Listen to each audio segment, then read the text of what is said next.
You know, this game has really pissed me off. This game has really pissed me off, man. Xabi, oh my gosh. Look, I'm a very patient person. I am calm, I am collected. I'm a calm and reasonable person. But you see with Xabi over here, man, you see with Xabi, I do not understand. Man, I don't understand. I do not understand why. We've worked with a particular formation. Rodrigo, right midfield, right? Fede, right back. Tchouaméni, DMF pivots with Camavinga. Asensio, centre back. We've worked with that for the past how many games? It has been brilliantly working well. Right? Now, tell me why the D-Day arrives, El Clasico. Xabi feels like it's a good idea to throw Tchouaméni as a centre back, Asensio right back, Valverde somewhere as a right midfielder. I know Valverde can cover it, but that's not what we've been working with. Tchouaméni is not a centre back. We saw that under Ancelotti.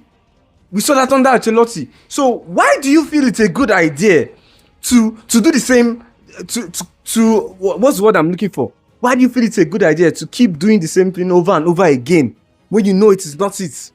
That's the definition of insanity. It makes no sense. It doesn't. The first half, and I'll tactics-wise, when Xabi was coming on, I was kind of happy. He's a young manager. He has a, you know the way young managers are, front foot football, frontline press and that. I was happy about that. But this season, we've barely seen that. And I told you guys in my previous video, look, we can't beat Barcelona with a bad press. I said it, but people said, oh, we don't necessarily need to press. That's what some person said. That's it. It's not true. It cannot work out. Paris Saint-Germain, Chelsea, they showed us exactly how to beat Barcelona. Real Madrid, in the first El Clasico in La Liga, we showed ourselves this is how to beat Barcelona.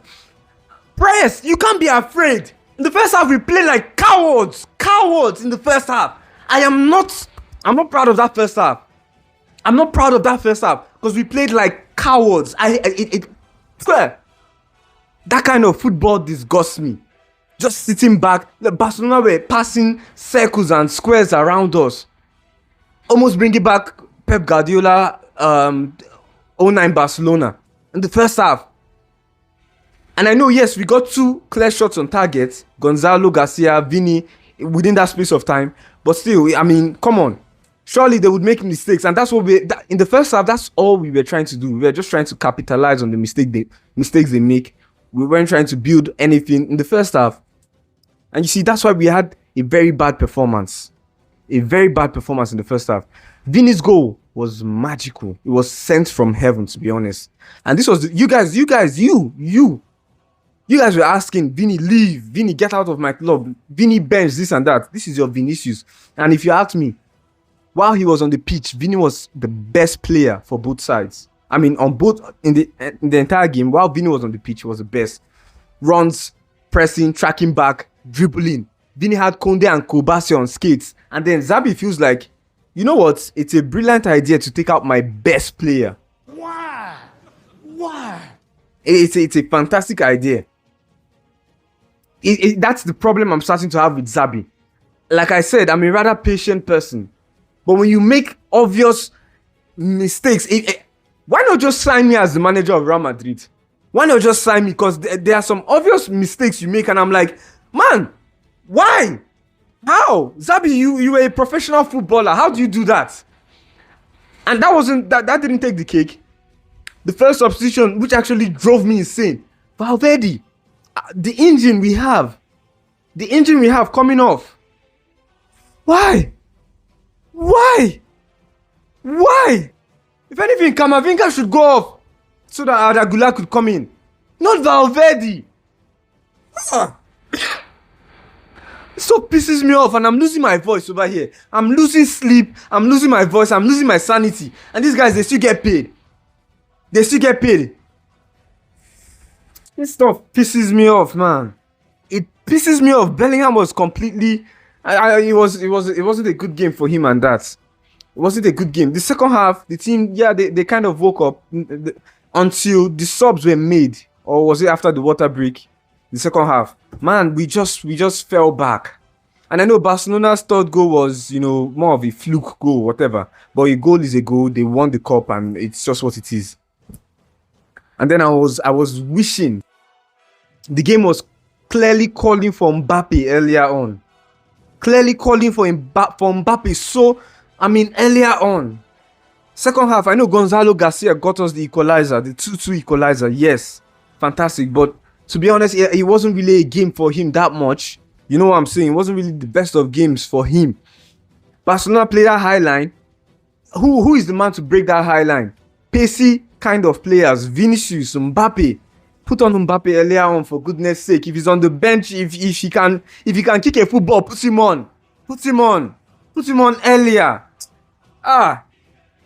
This stuff annoys me, man. It annoys me. It was a very great game. Vini scored the best goal in this game. That's what I'm saying. Vini was the best player in this game.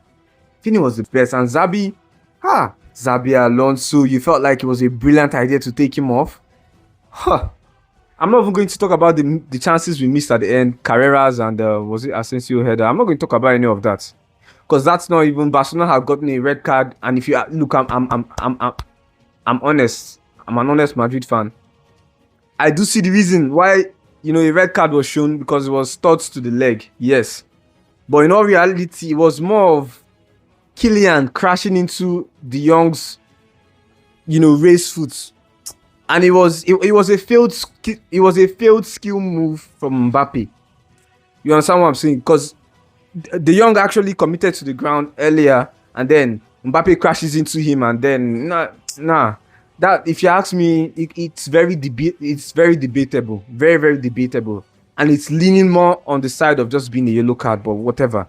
I'm not proud of whatever we did in the dying minutes. I'm not proud of that. I'm not proud of that, to be honest. I'm not proud. You work with a system. You've worked with a system.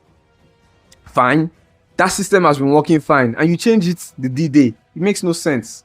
Chalmeni is not a centre-back. We have a centre-back. Asensio was literally in the game. Why not use him as that centre back? Man, and you know what? Something that really annoys me. It's not like on paper we have the better 11. On paper, if you compare the squads on paper, we have the best. Player for player in each position, we have the better 11 on paper. So why is it that when it comes to playing Barcelona, or a team that's possesses a lot, we always want to look like we are inferior, and that is nonsense. It is nonsense. It's the stuff I miss about Zidane's Real Madrid with Ronaldo and the rest. Yes, fantastic players all around, and then when they come on the pitch, they play like they are fantastic players. You understand what I'm saying? The tactics the manager gives us, it makes this. Don't give us cowardly tactics. We are sick of that. This isn't. It's not the 90s or the 80s we are not in Jose Mourinho era where you lock it down, and that is nonsense. Frontline pressure is what you have to do. Chelsea showed us this. Paris Saint-Germain, they went to the camp. No, they did not have Dembele. They did not have was it Cavara? No, Cavara played. It was who was the other man? Doué. They did not have Doué. They didn't have so many key players. I believe they didn't have Marquinhos, or was it Pacho? They went to the Camp Nou and they showed us frontline press. That is how you win these days. That is how you win. That's how you, as a top club, that's how you compete. It was at the start of the second half. All right, we started pressing, and you saw at the start of the second half we were looking better. We were looking promising. We were winning the ball back in the middle of the pitch, pressing again. That is it. That is frontline press. Do you not understand that? I don't understand how someone can be comfortable with sitting back. I have never understood that tactics of sitting back against Barcelona.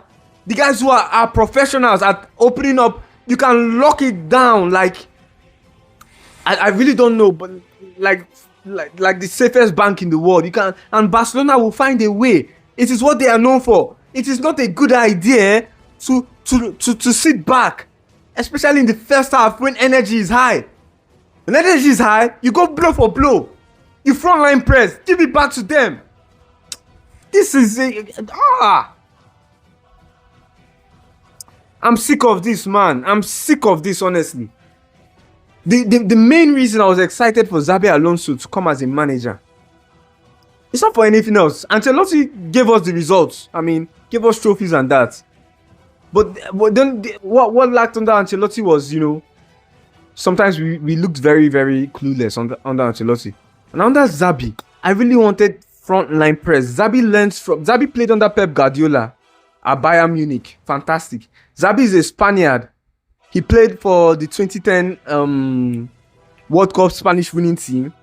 Xabi played under Carlo Ancelotti. Xabi played for Liverpool. I mean, you should know this. You should know this. Enforce yourself on the game. The first half was so bad. So bad, man.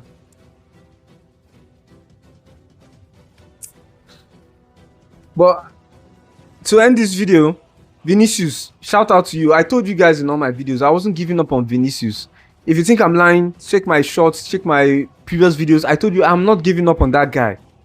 I will not give up on Vinícius. No matter if you like say Vini out, this and that, whatever. I will not give up on that kid. That guy literally brought 2 Champions Leagues for us, 3 La Liga titles. And you want me to give up on Vini? It makes no sense. I will not give up on that guy. I will not. Best player today, substituted. I'm out of here.